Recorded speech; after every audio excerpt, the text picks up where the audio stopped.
because of the loss of control, the loss of engines and so forth, the ship basically couldn't control where it was going, and it struck one of the main supports of the bridge, causing it to collapse.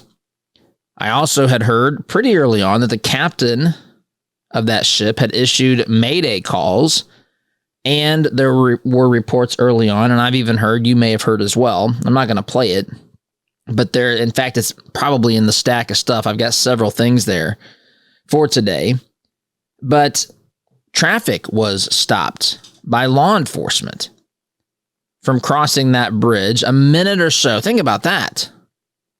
As of the last I had heard, there were 6 casualties associated with this tragedy of this bridge disaster in Baltimore.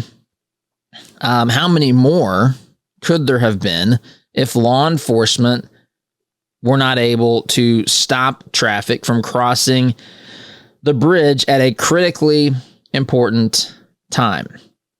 So my first instinct upon first watching it, hearing that information, and just, I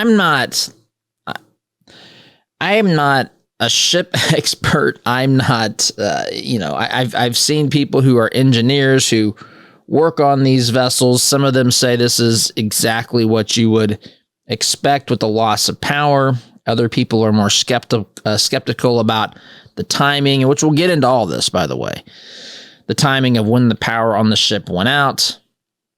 But, at first I was thinking of, well, it didn't look like a deliberate act, and especially with the captain calling mayday, law enforcement causing, basically preventing people from crossing that bridge, saving untold number of lives there.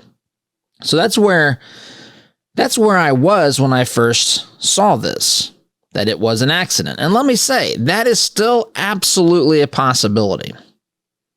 That is absolutely a possibility. It could be an accident, right? Accidents do happen.